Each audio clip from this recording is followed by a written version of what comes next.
Bom dia, boa tarde, boa noite. A gente já está aqui de novo, mais uma vez, nos Jardins do Povo, para mais um Pra Começo de Conversa. Aquele nosso espaço ali sagrado de todo sábado para trazer suas críticas, comentários, sugestões, enfim, aproximar você, assinante do Povo Mais, um pouco a nossa produção aqui, né?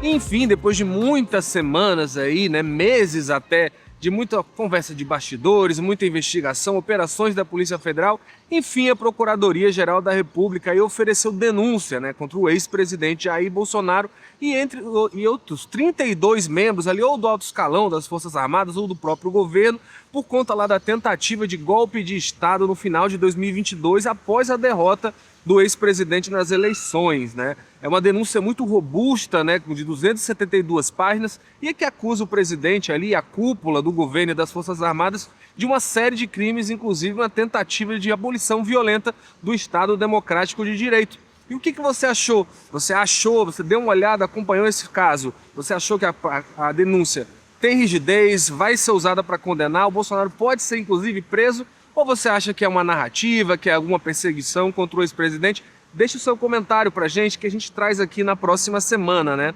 Bem, da minha parte eu avalio que é um momento talvez mais complicado que o Jair Bolsonaro tem com relação a essas acusações na justiça. Primeiro, porque quebra, né, uma semana de muito boas notícias para a oposição. Vamos lembrar que um dia antes da Procuradoria-Geral apresentar essa denúncia, a gente tinha pesquisas de opinião ali apontando, né, do Paraná Pesquisas, boa colocação, né, tanto do Jair Bolsonaro como da esposa dele, a Michele, né, ex-primeira-dama, numa possível eleição contra o Lula, né? E aí logo no momento em que o Bolsonaro estava no Congresso circulando, falando que teria ali votos, né, para votar uma anistia aos condenados lá do 8 de janeiro, vem essa denúncia e muda completamente, né, o timing, digamos assim, a onda para o lado oposto ali, contrário à oposição.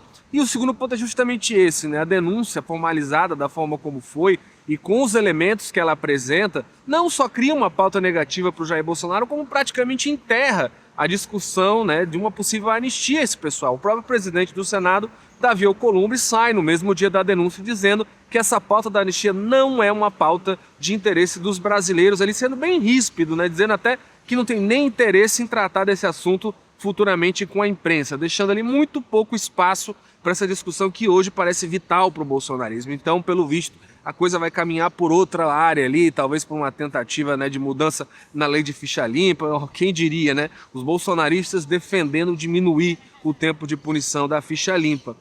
Mas no geral, eu acho também que o bolsonarismo perdeu um pouco o timing da coisa. O que a gente viu no longo dessa última semana foram muitas defesas ou em argumentos técnicos demais, né, falando-se ali que a delação do Mauro Cid, que é um dos principais sustentáculos da peça da PGR, seria ali uma ameaça, teria sido feita com pressões contra o Mauro Cid, né?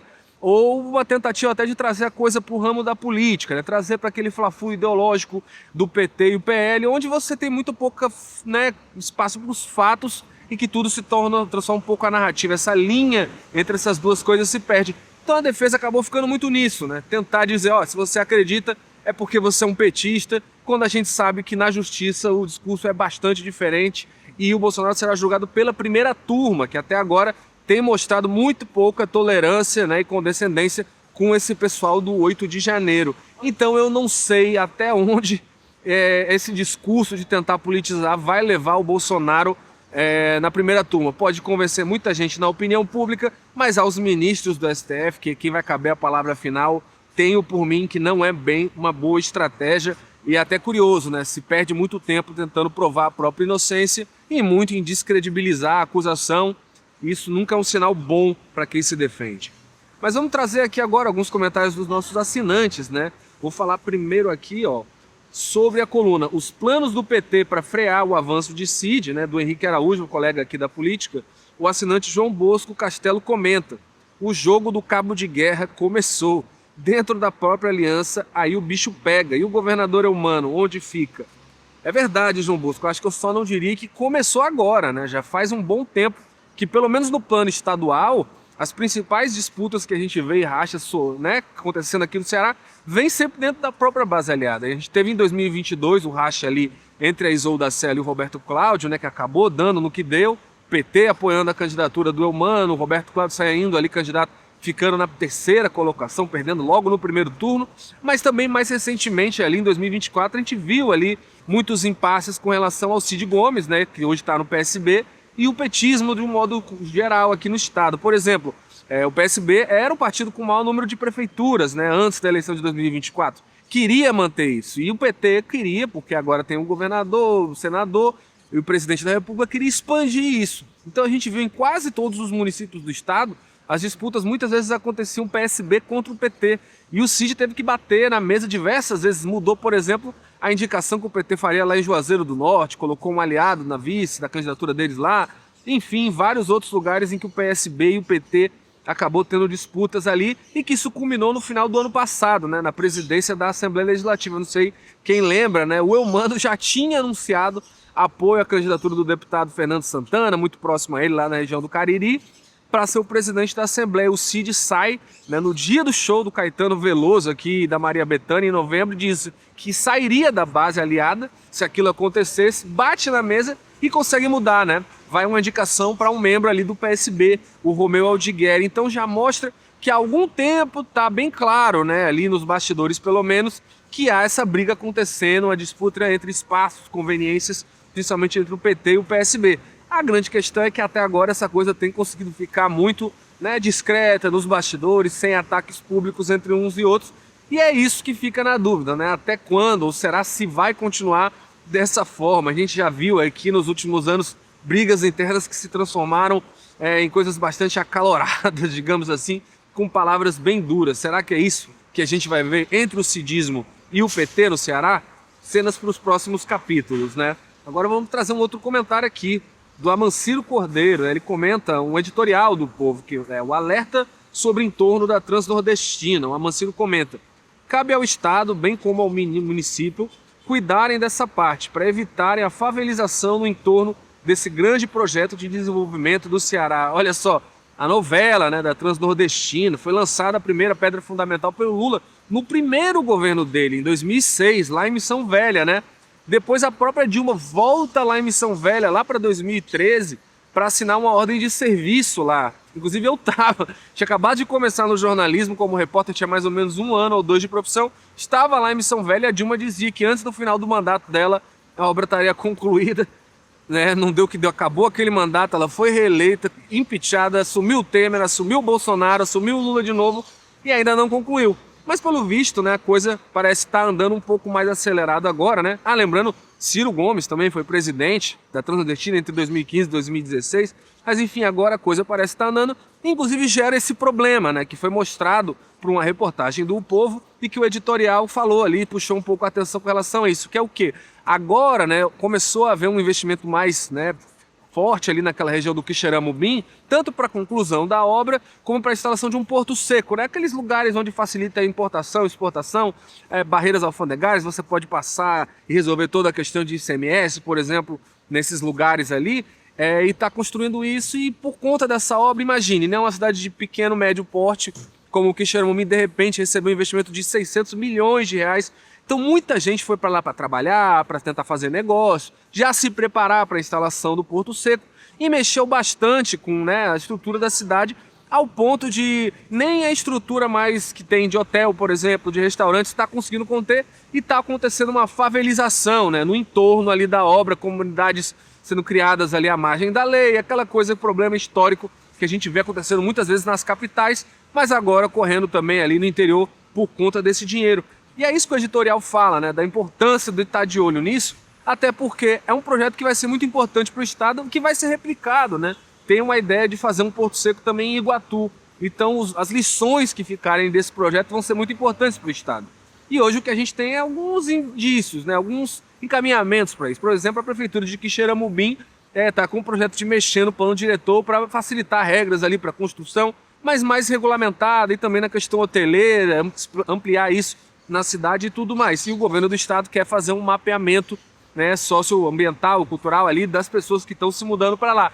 Ainda me parece muito pouco. E é isso que o editorial fala, porque não é, né, não pode que um investimento tão grande, tão importante para o Ceará, tão estratégico, corra assim dessa maneira desorganizada. É preciso que o Estado, a União, os municípios lá atue mais duramente para evitar que esses investimentos não se percam ou não corroborem, por exemplo, na geração de, né, grupos criminosos tomando aquela região, alguma coisa que acabe piorando um pouco, ao invés de ajudar, melhorar a vida do pessoal lá, principalmente de Quixeramobim.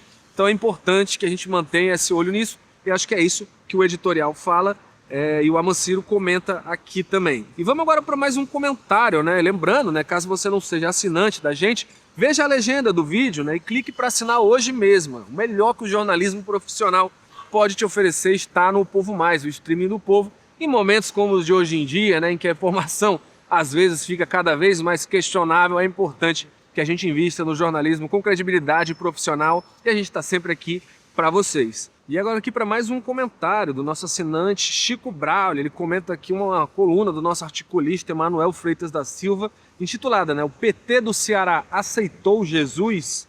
Diz aqui o Chico: "Será louvável caso não tenha interesse político visando votos nas próximas eleições.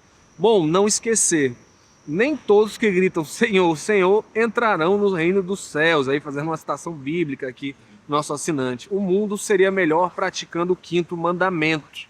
É o Emanuel, né, que é quem escreve esse artigo que o Chico Braulio comenta, faz ali uma análise sobre os 45 anos do PT, que foi comemorado esse mês, né? E falando sobre as dificuldades, aí, os muitos altos e baixos que o partido viveu nesse tempo, né, e sobrevivendo enquanto alguns dos adversários mais tradicionais que já tiveram no poder também, como o PFL, o DEM e agora até o PSDB, né, vai ser extinto, não existem mais, né? E ele fala muito sobre essa mitologia que se criou nos últimos anos de que o PT seria um partido anticristão, e como são ações, inclusive aqui no Ceará, que estão tentando combater isso, né?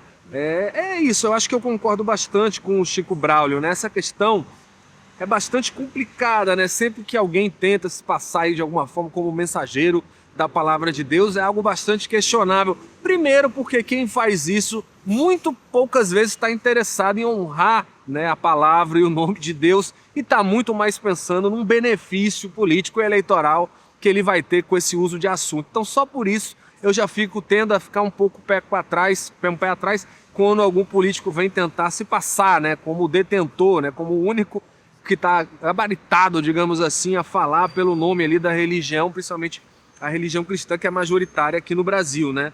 E isso, né? Essa tese do PT anticristão é uma coisa que não faz muito sentido histórico, né? Se a gente for olhar, várias das principais lideranças do partido vêm inclusive de movimentos religiosos, né? Você tem ali as comunidades eclesiais de base, os SEBs, formaram a maioria dos grandes líderes históricos do PT, e tem aquela ligação próxima também com a Confederação Nacional dos Bispos. Então, você tem uma proximidade com a religião católica que acaba muitas vezes, né, alguns pastores, protestantes principalmente, ou políticos de carreira, passaram nesses últimos anos ali de uma maneira até para conseguir arregimentar seguidores, usar essa questão da fé para explorar, para fazer ataque político.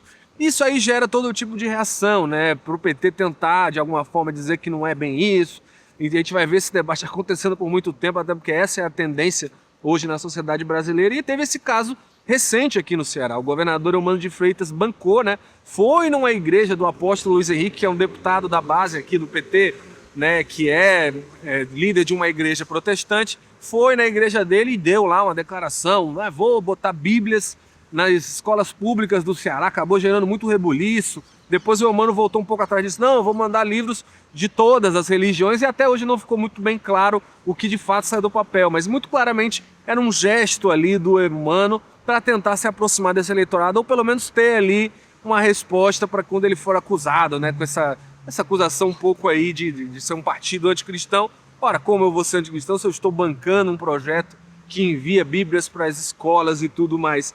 Enfim, eu acho até um pouco questionável, né, porque enfim, o Estado não era laico, né?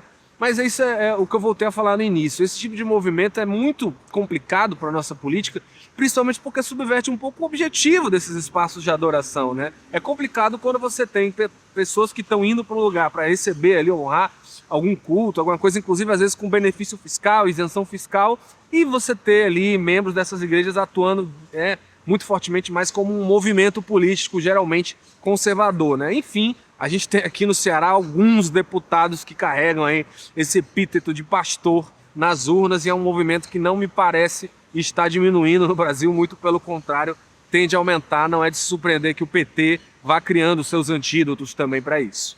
E esse foi o nosso para começo de conversa, né? Nosso espaço aqui de toda semana para trazer aqui os seus comentários, suas críticas, né? Enfim, aproximando você da nossa produção. Participe com a gente, né? Você pode entrar em contato pelo nosso e-mail, né? relacionamento@opovo.com.br. Você pode mandar mensagens no Instagram do Povo Mais ou também até comentando as nossas reportagens dentro do Povo Mais. Então participe com a gente está aqui todo sábado trazendo seu comentário, sua participação. Então é um abraço e até o próximo para começo de conversa.